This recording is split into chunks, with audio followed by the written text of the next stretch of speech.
have previously committed an offence referred to in Schedule 1. In the premises, the factors mentioned in Section 60 sub 4A, read with Section 60 sub 5, are in my submission absent, and therefore there can be no likelihood that I will endanger the safety of the public at all. It is respectfully submitted that the factors to be taken into account as set out in Section 60 sub B are simply not present here in either. I digress to indicate, as I am informed and verily believe, that this particular aspect deals with the primary consideration in bail application, namely whether or not I will stand my trial. I will deal with the main relevant factors in this respect. My emotional, family, community and occupational ties are all situated in KwaZulu-Natal, and in particular within the area of jurisdiction of this Honourable Court. My fiancé resides in Gauteng, which address has or was verified during my pending bail application as previously stated. I have no family residing outside the borders of the Republic of South Africa. I am self-employed in this regard. If I am to be incarcerated pending the finalisation of my trial, my business will be ruined as it is a cash business. I am a public face and the driving force behind this business. Arrest and detention on its own, quite apart from the negative publicity which normally accompanies it, would ruin my business and ruin the livelihood of my employees and their families.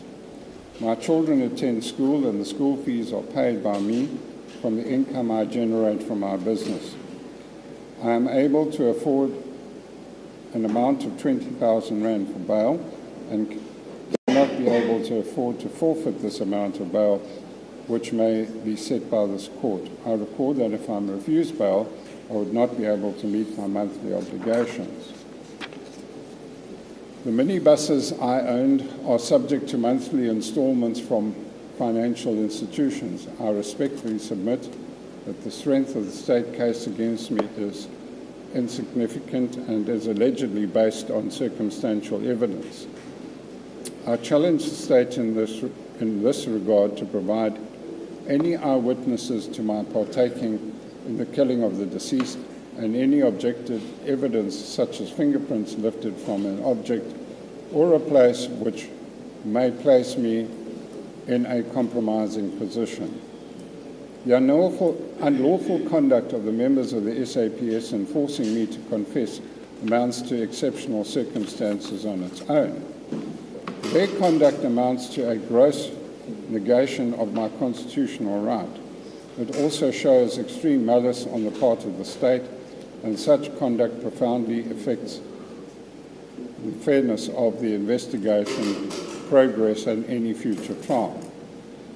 Surely such conduct cannot be the norm, and it is not then. If not, it is then an exception. It must therefore follow that it amounts to an exceptional circumstance on its very own. Factors mentioned in Section 60 sub 4C, read with Section 60 sub 7. I respectfully submit that there exists no likelihood that if I am released on bail, would attempt to influence or intimidate witnesses or conceal or destroy evidence.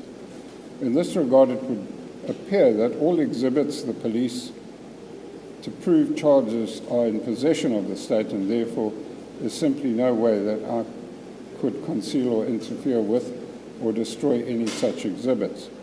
I do not know who the state witnesses are. I have not misled or attempted to mislead the SAPS or supplied any false information at the time of my arrest, nor have I given false information herein. In the premises, none of the factors mentioned in Section 60 sub 4D, read with Section 60 sub 8, militate against my release on bail at present. Even though all of the precise charges are known at this point in time, there's no proof that members of the local community or the media would have a sense of shock or outrage in this regard. I submit that there is no evidence that my release could cause shock shock or outrage in the community and would lead to public disorder. I will challenge the investigating officer and the state to prove cogent proof of such outrage, which is substantially more than simple mere hearsay evidence. My release would not undermine or jeopardize the public confidence of the criminal justice system. All that the public confidence required is that there is a proper, transparent and constitutional bail process. I believe with respect that the public only requires that the rules be followed and respects the court's judgment, and would be a sad day if something, or if sometimes unfounded and uninformed views of the public override the court's discretion. I have not caused any delays and will not cause any delay with the conclusion of the trial. In fact, those representing me would have preferred to go to trial. As a matter of urgency, once we've received disclosure of the state docket and have prepared on it, I need to be released on bail so that I can play an active role in the preparation of my defence. I challenge the state a motive as to why I would have wanted to kill the deceased. In conclusion, I respectfully request this Honourable Court to grant me bail as this court deems fit. In this regard, I am prepared to abide by reporting conditions. Finally, I respectfully submit that when one considers my personal circumstances, the conduct of the police, and the weak case against me, I have proved exceptional circumstances which, in the interests of justice, dictates leads to my granting of bail.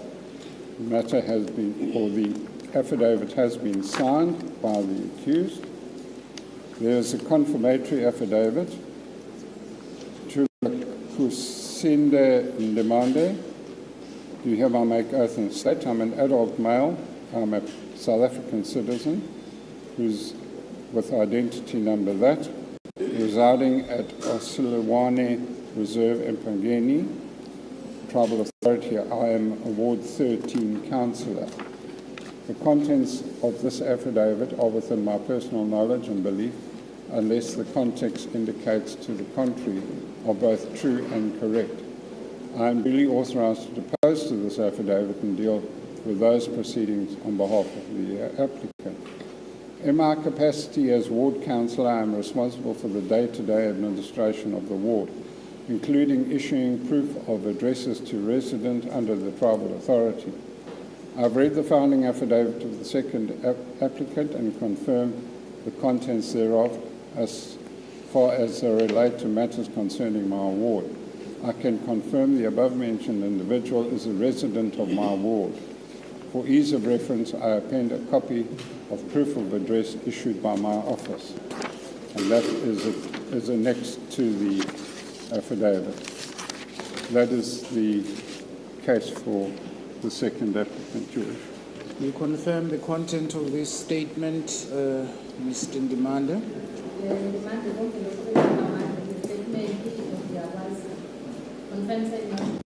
Statement accepted, handed in marked Exhibit D. As May I just find out from the court, Your Worship, I see that in paragraph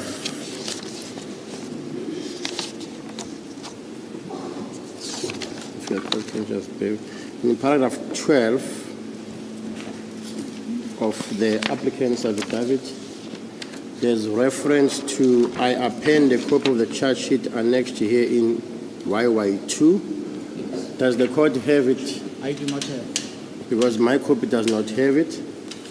No, I do not have. And secondly,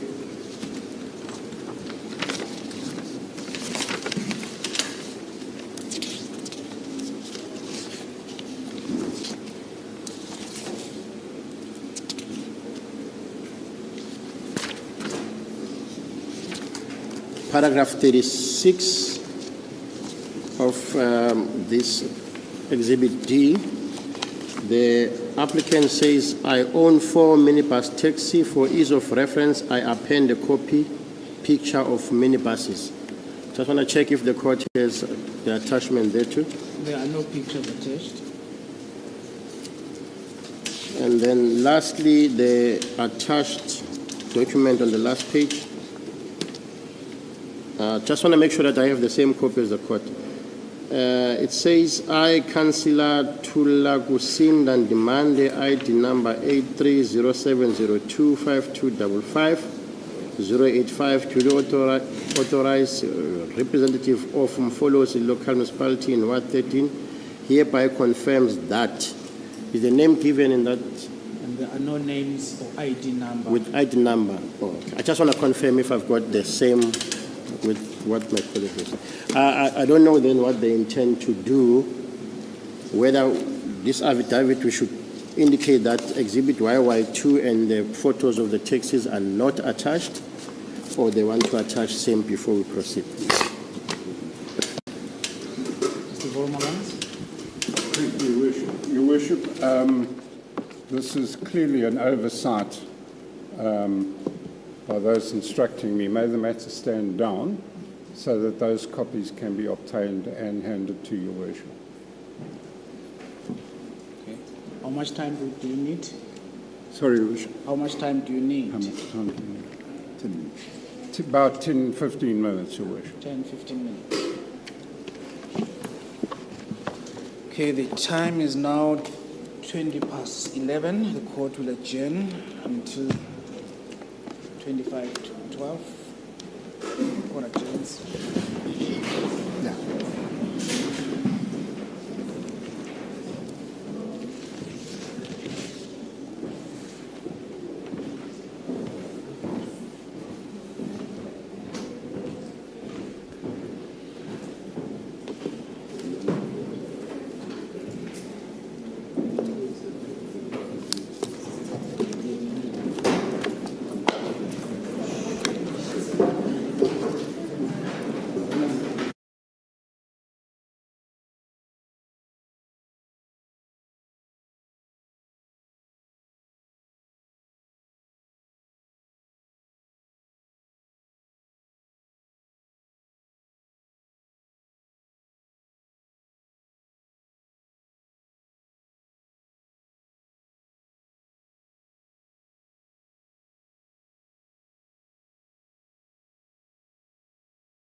23/2156 of 2024.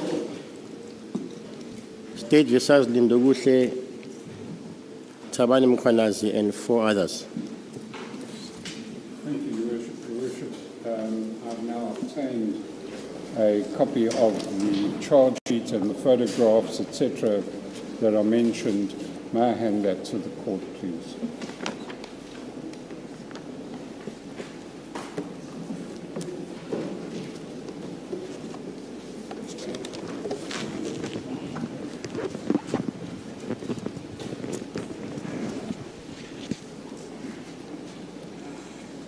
The annexures Y2, annexure copy of charge sheet case 23/11247 of 2023, and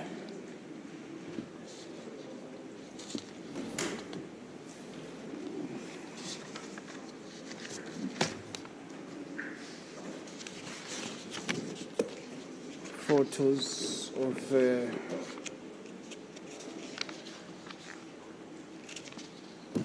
vehicles NUZ 40792, BF92SGZN, BB48JPZN, and BF92 quotation.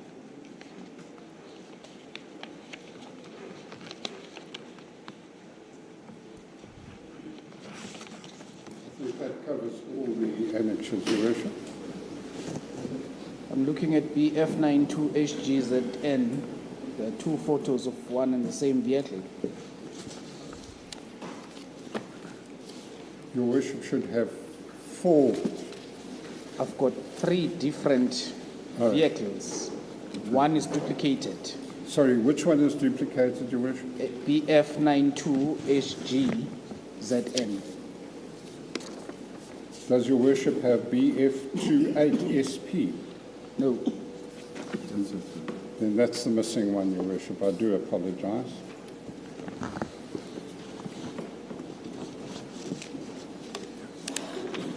That will then conclude the application for applicant number 2. do you have them as such, Mr. Kama?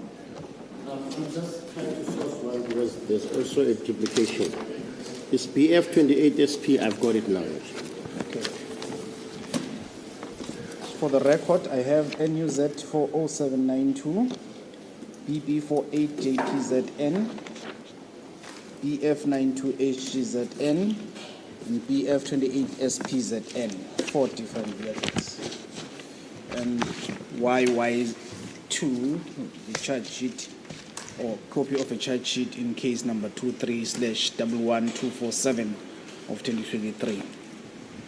There's annexures to Exhibit D. And you say that is the case for applicant number 3. Applicant number 2. 2. Thank you. Your Worship, before I deal with the application for accused or applicant number 4, I understand that my learned friend for the state is going to bring an application for the exclusion of certain evidence which forms part of applicant 4's application. So perhaps we can hear what the nature is of the application by the state, and then we'll deal with it. You indicated, Mr. Klaba, that there was going to be an objection to applicant number 4's papers. Thank you, Worship. That is indeed what we highlighted earlier on. Your Worship, we were fortunate to be given a copy prior to the affidavit being read on record. What we then picked up is that On the affidavit by applicant number 4, there are certain documents that are attached.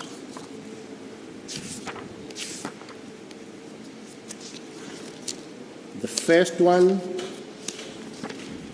being emails from You wish to before my learned friend proceeds, those emails have been removed from the application, so they do not form part of the application. I raised an issue earlier on that there are documents. I'm now relating what I said earlier on about the documents. Why are you objecting? Why I'm objecting. When you reply, when Mr. Vormanas replies, he can say, yes, I've removed this one, or whatever the case may be. I stood up and said, I have difficulty with certain documents attached here. So now I'm given an opportunity to address the court on those documents. I follow you. There were email communications from Mr. Gaba, that is myself's email, official email, to Ms. Gilling.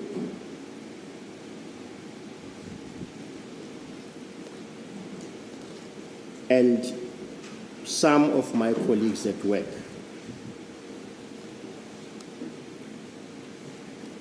Not relating to the accused before court.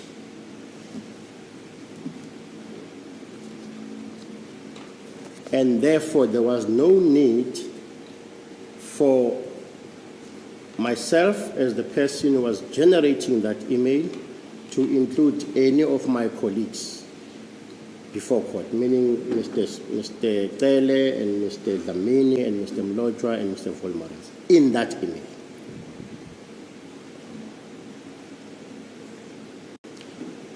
In the exchange between ourselves, I find my emails in accused number 4's papers, whereas he was not a party to that conversation, which is concerning.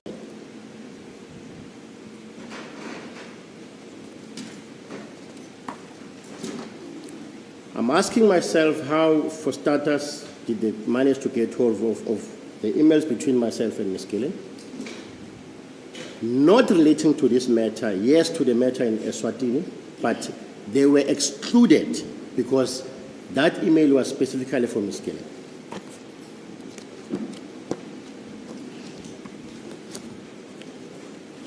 It's an official communication between two parties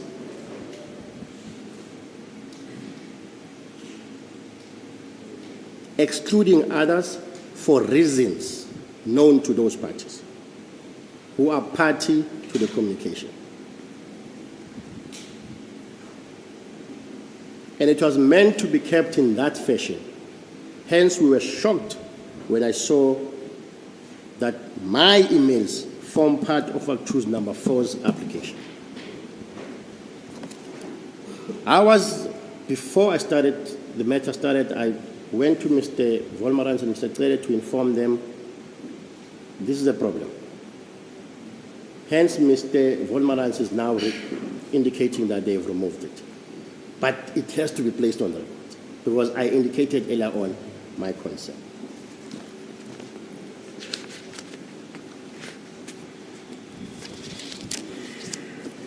The second difficulty relates to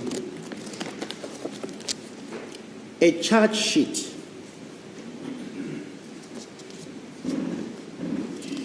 from another country, in particular the court of the District of Manzini, which is in Swaziland, or in the Kingdom of Eswatini.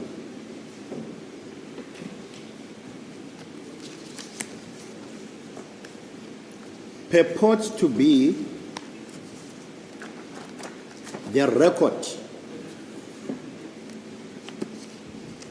of court proceedings in another country.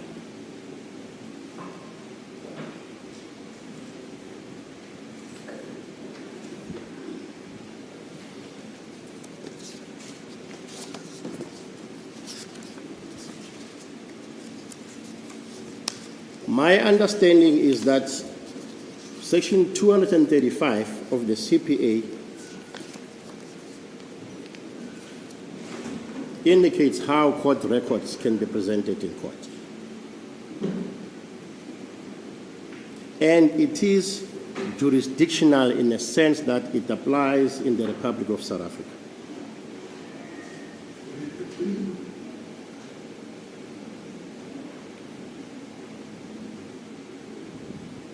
I'm here to understand as to on what basis a charge sheet or court record of another country forms part of these proceedings under which section.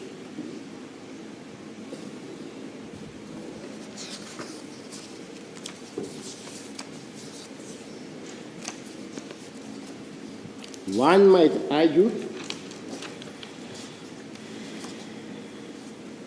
it is a public document.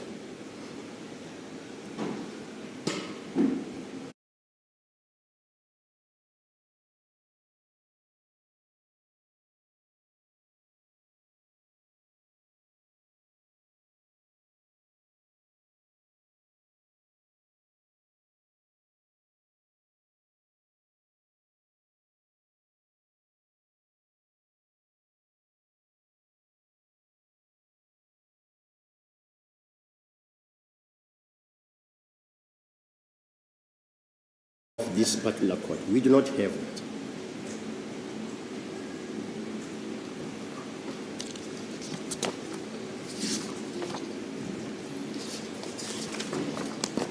What also bothers us more, on the very same document, there are notes written. Someone was working with this document, making notes of this document, indicating certain things on this document. More like, Your Worship, that my learned colleague, Mr. Twega, gives me an affidavit and say, please can you analyze this? Then I will make notes in that affidavit. So that when he gets it back, he can understand what changes he must do. It's like that. Now we are given notes of whoever thought you can attack this document because of A, B, and C, and it's given to you. The notes are not removed. The notes are there. I don't know how many pages are there, of an indication of how you should look at them in the critical eye of whoever made these documents. Or rather, whoever made these notes on this document.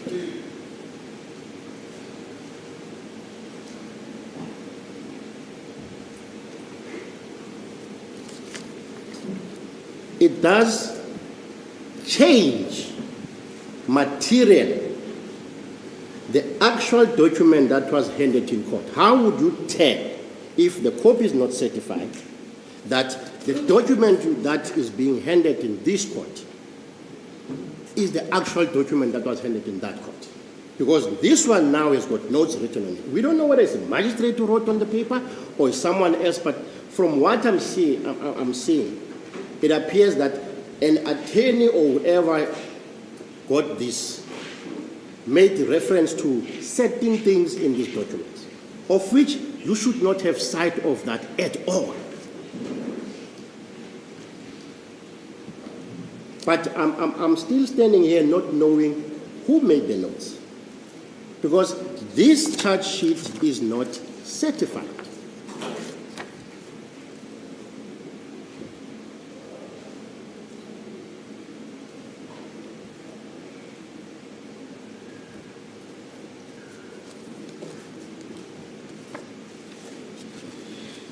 It is on those bases that we are of the view that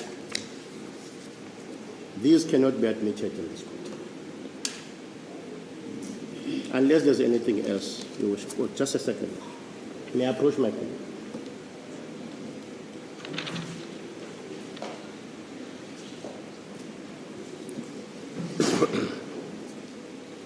I'm also reminded by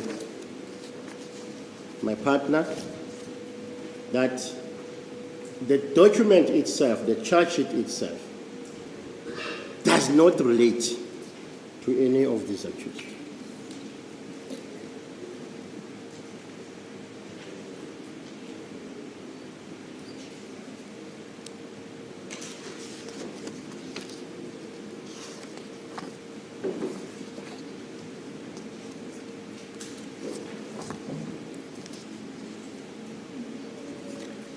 It relates to other persons in that court.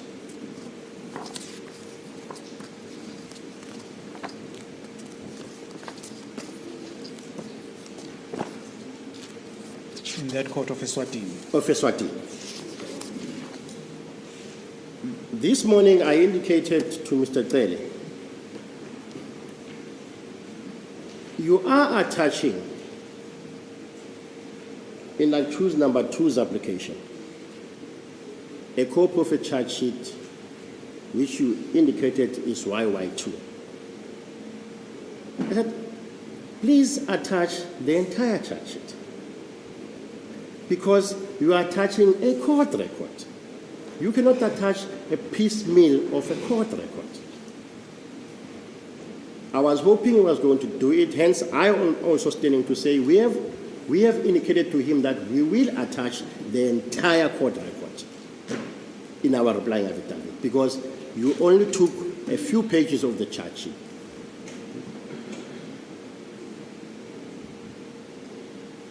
It is the matter that we postponed earlier on this morning. The charge sheet thereof.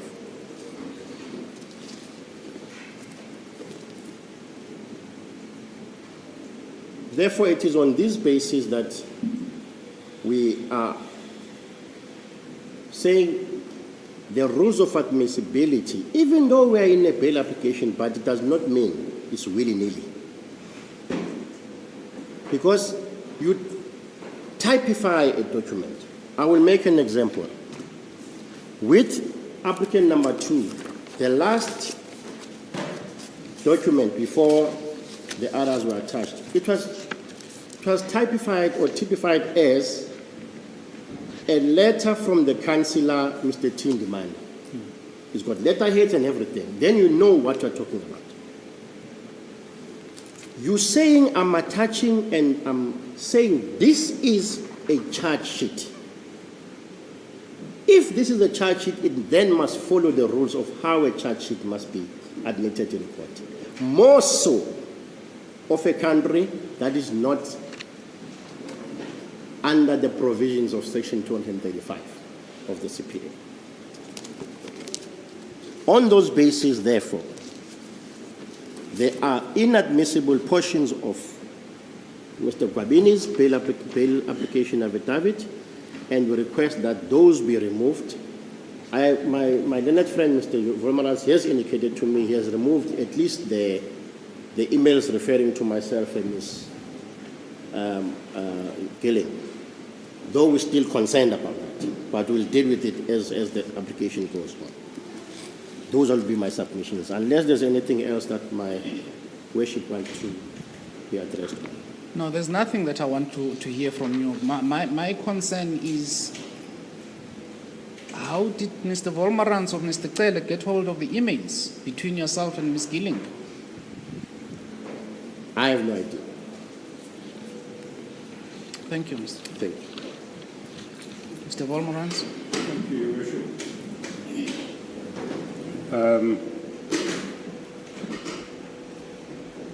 As has been pointed out, those emails have been taken out of the application.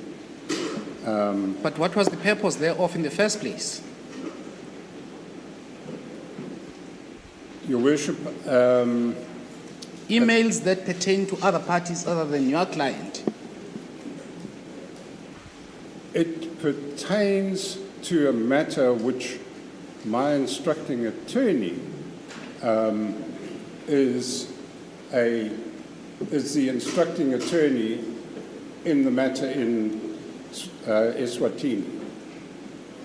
So how do they relate to this matter? Your Worship, I can't explain that. Yeah.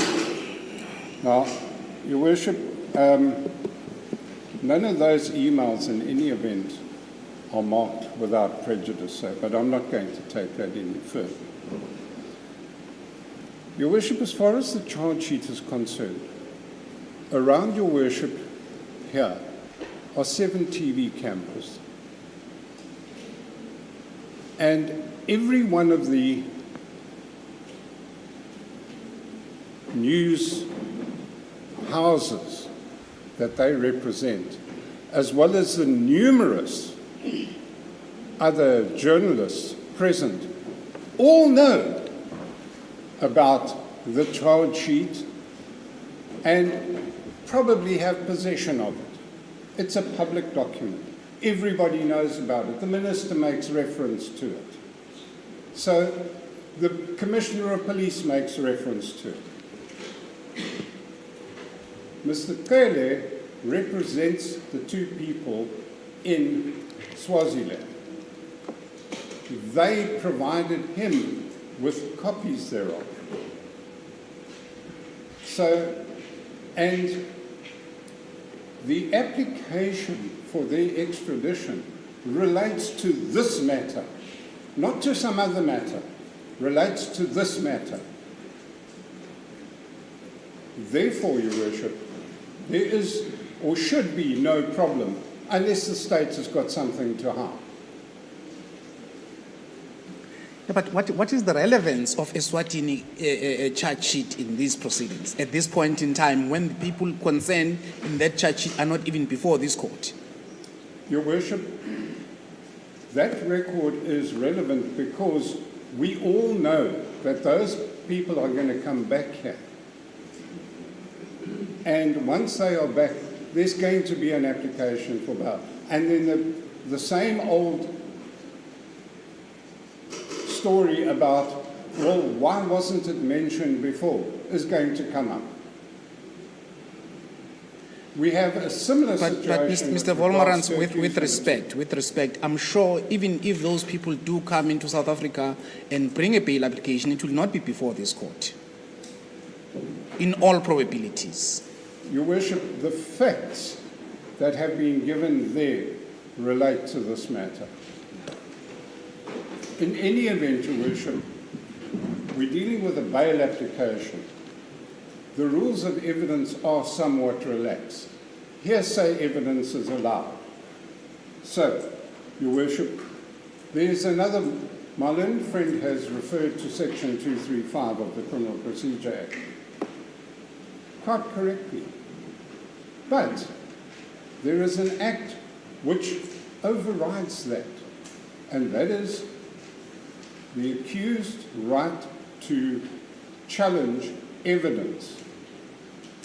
And he's introducing evidence which challenges evidence that is going to come. We know that. So, in terms of the constitution of this country, not Eswatini or anywhere else, we are saying it is relevant and therefore is admissible, because that is the criteria, is whether it's relevant or not. And we're saying it is relevant and therefore the court should allow it. If at the end of the day the court chooses to ignore it, that's the court's decision. But at this point in time, it should be allowed. This is a bail application. This is not a trial. And in any event, Your Worship, my learned friend has not given us any authority which says that a charge sheet from another country cannot be presented to a court in this country. But should you not have laid basis first and foremost for presenting those documents? We're not the ones objecting, Your Worship. If I object, I've got to lay the basis. If the state object, they must lay the basis, not me. I don't have to justify what the state wants to do. With regard to applicant number 2, my learned friend has made a lot of that the entire record hasn't been attached. But if you read his affidavit, he refers only to the charges that he is facing and attaches the charge sheet. He doesn't say, I'm attaching the entire record, because that matter cannot be placed before this court and in any way influence this court, because that matter is not yet finalized.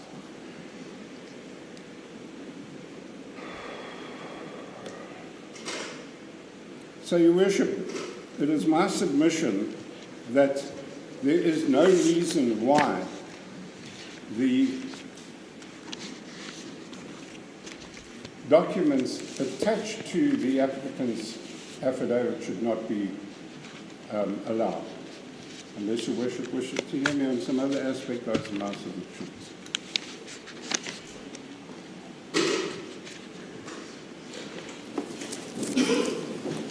In reply, Your Worship,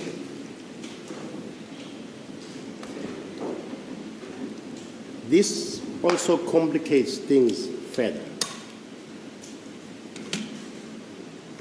Yesterday, I received an email from Ms. Gilling after I have inquired from her from our informal discussions, where I indicated to her, we do not know as the state in South Africa or the DPP's office in South Africa, in Durban in particular, as to who represent the two Eswatini people who have been arrested. I received an email with power of attorneys signed for Ms. Gilling saying I'm representing those two in Eswatini. Yesterday. Now I'm informed Mr. Tibz is representing them, hence we got these documents. It baffles me more and more as we go on. But the difficulty about this document, Your Worship, is this one little thing. It purports to be a charge sheet from another country. It purports to be a court record from another country. The authority for the admission of a court record is Section 235 of the Criminal Procedure Act of South Africa. It's not even stamped, it's not even certified to say what it purports to be. It is what it purports to be. I made an example of the councillor. We have a letterhead that says this is the office of Councillor Ndibande. What are these documents? How do we know this is the charge sheet from Eswatini? If there's no back of the court stamp to say that, I can understand the submission that everybody here has got a copy. The media people have got a copy. I don't have a problem with that. Having a copy and submitting a copy for evidence are two different things. For purposes of these court proceedings, whatever you have, it must be relevant and it must at least, according to the rules of evidence, as relaxed as they are, the problem we are having is you are submitting what you term to be a charge sheet. And you want the court to put weight on it as being a court record. From where? We don't know. Anyone can type this first page. We're not hiding anything. The papers that the DPP sent to Eswatini, we know what we wrote in those. We're not hiding anything. All we're saying is, prove the documents in the manner that are supposed to be proved. Otherwise, if you can't, they cannot be accepted. It's as simple as that. Those will be our submissions. They are challenging the evidence you're about to present. No. Mr. Volmaran's words, by the charge sheet, we are challenging the evidence the state is about to present. How do they even know? But those How do they even know? That was his submission. Unless you can read from the crystal ball. For starters, just for starters, we might even choose not to lead an evidence. For starters, I do not understand on what basis can he make that submission? They haven't seen our papers. We have not even given them a draft. The understanding was, after the affidavits have been read on the record, we will then reply. We are busy with our draft. Only that few of us knows what to contain there. He might anticipate. He might anticipate what he thinks. And what makes it even worse, the papers that purpose to be in this charge sheet are not all the papers we sent to the court. For Mr. Volmaras to say it relates to this matter, it does not relate to this matter only, which makes it difficult now to bring evidence in a piecemeal fashion, because it does not give the proper picture that was given to Emanzini District Court.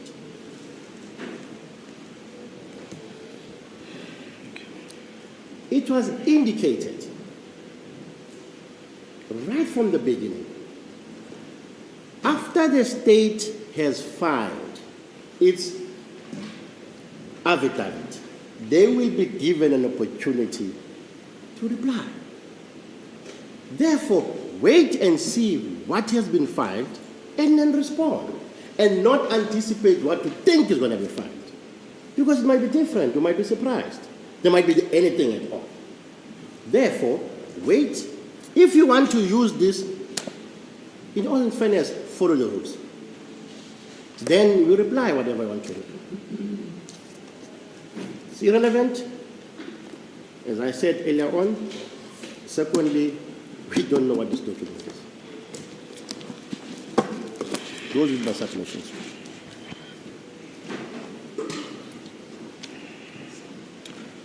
My ruling. Another aspect that Mr. Volmaras did not address, my apologies, Worship. There are notes here written on this document. It worries me. There are notes, and if the court sees that, I don't know what suggestion whoever wrote the notes wanted the person reading it to think of. The contents are typed, but they are handwritten notes in this very same document. I have no idea who wrote it, whether it's the magistrate who wrote it or somebody else wrote it, I don't know. Because there's a copy attached to this document where there are no handwritten notes. There's another copy attached where there are handwritten notes, which confuses me at all. As to what was the intention to submit and attach those papers that have no written hand notes and also attach the same papers with written hand notes. I have no idea.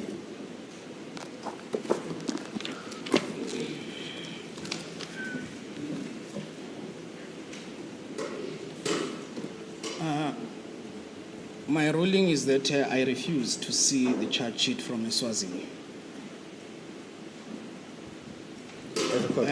They may be relevant, maybe, I say may be relevant, but I see no relevance at this point in time of Eswatini charge sheet, and I refuse to see them.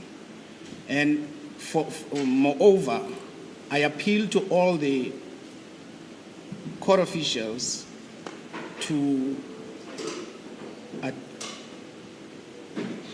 adhere to the rules of fair play.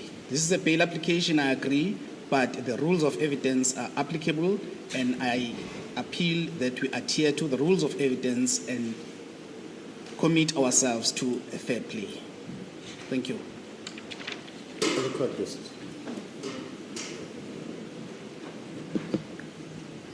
Thank you, Your Worship. Just in response to one thing, what my learned friend, first he said it wasn't relevant, now he says it is relevant to this case, but be that as it may, Your Worship. The affidavit, of course, has to be reworked in order to remove the charge sheet and the offending documents.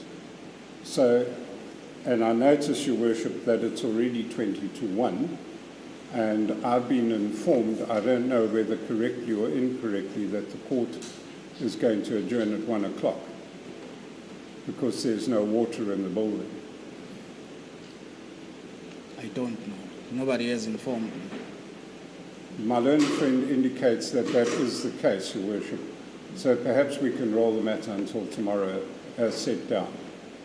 Is that the position? And we were informed about the issue that there's no water in the building. I therefore take Mr. Volmaran's submission that we roll the matter until tomorrow. Mr. As the court pleases, Your Worship, though the record reflects that applicant number 5 was supposed to be also moving his application today, in the light of the challenges that have been indicated, including, among others, the issue of the water in the building, I'm of the view that the same with applicant number 5, we can be able to proceed with this application tomorrow.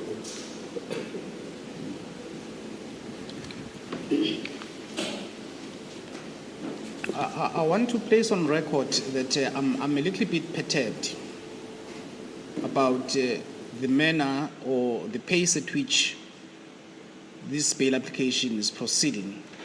Bail application is supposed to be urgent, but with all respect due to the defense, there has been a delay of 2 days now due to unreadiness of the defense.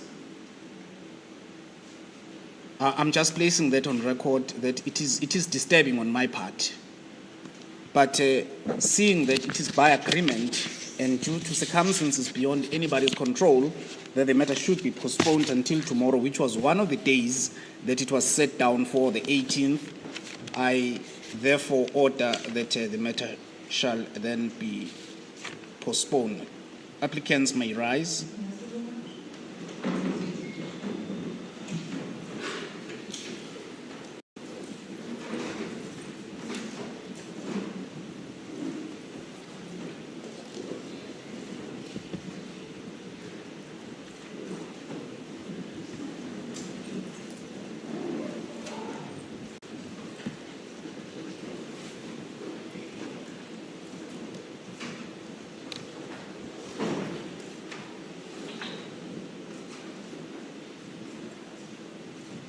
Matter against you is rolled over until tomorrow, the 19th of March, for further evidence.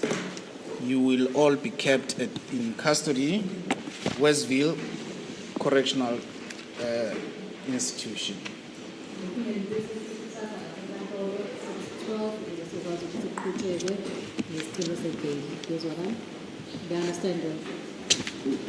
Corrections until tomorrow.